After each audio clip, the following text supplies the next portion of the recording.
solutions do you see in your background can we do in the next year or two to fix these issues to keep ourselves as high as a nation as we should be? Well, let's remember that we, unlike most of the countries that we compare ourselves to, have a very high degree of immigration.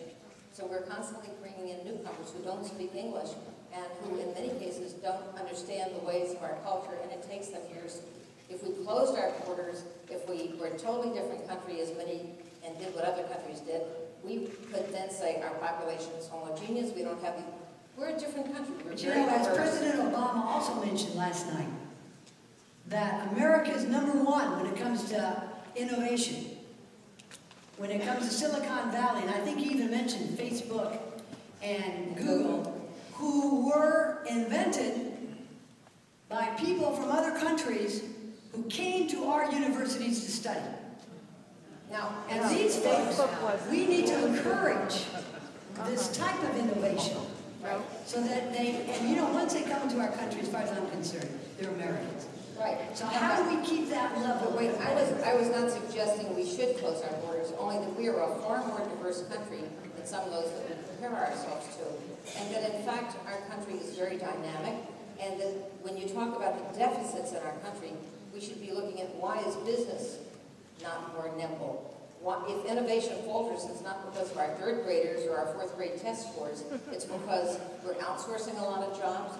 There's globalization going on, and the innovation comes from people who themselves went to, whether it's Harvard, MIT, University of Florida, our tremendous university system. And I think it's really, there's a disconnect. All this complaining about the schools when we should be looking at the people who are making decisions, the politicians who are putting regulations where there shouldn't be regulations, the businesses that are not competitive.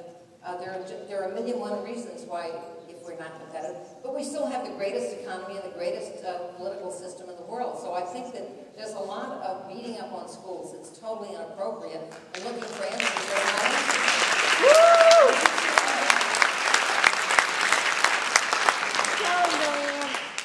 Would you say that Florida, and I know you're coming in from New York, which, by the way, has the #1 ranked schools in the country. So looking at Florida's public education system, and thank you for mentioning the University of Florida. I'm very pleased that we probably have many innovations coming from the University of Florida. We also have our research with renewable energy based at University of Florida. But, Dr. Roberts, do you think that Florida's system can do better, especially as relates to the New York system of education? I think that every school system in this country can do better. It's part of being in schools that you're constantly trying to figure out how to do better, how to improve, how to meet the needs of the kids you have. If they don't speak English, you help them learn English. If they have disabilities, they have to have programs for them. Whatever the kids present, that's what you have to deal with. But we don't do our school system or any good by continually demonizing teachers.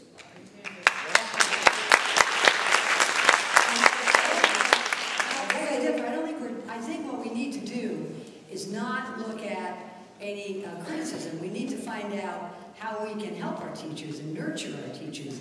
And one way, we discussed this a few minutes ago before you got on stage, was better pay and better tools. But how about better education? How about, and you know, let me ask you this too, Dr. Roberts.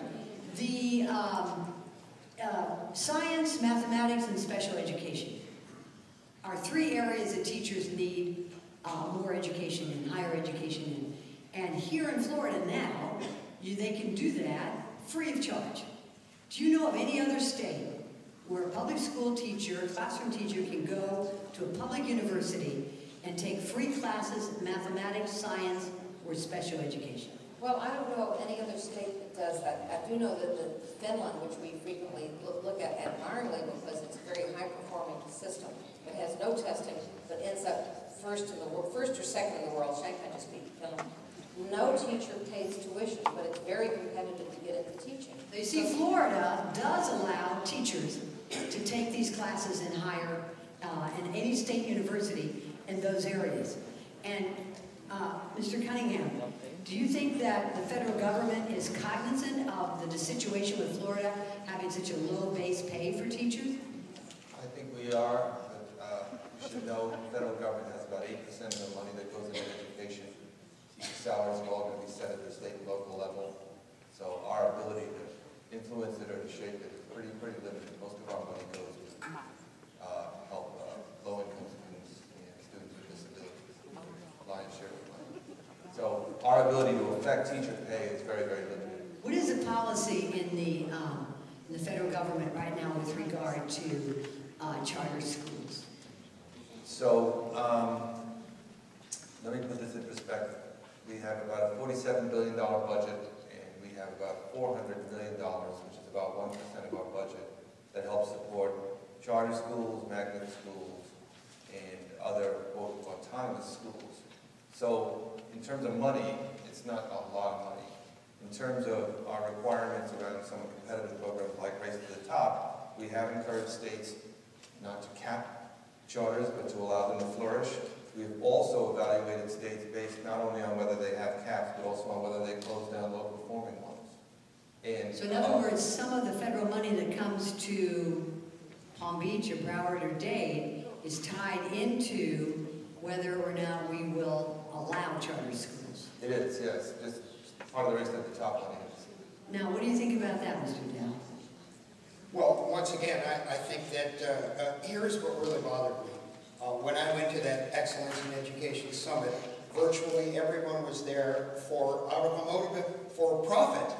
They weren't there for the children. They were there to own those schools and milk that public money, and I don't think that does a single child any good. You think right now, charter schools are not held accountable, and they don't have many of the same regulations that public schools have to follow. Do you think that there should not be a two-tiered standard, one for public schools and another for charter schools?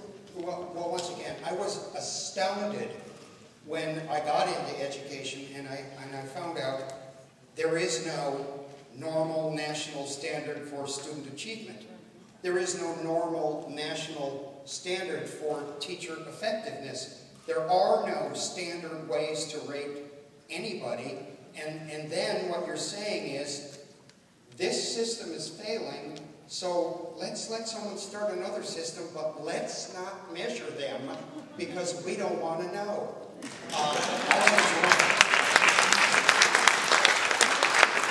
Mr. Ravitch,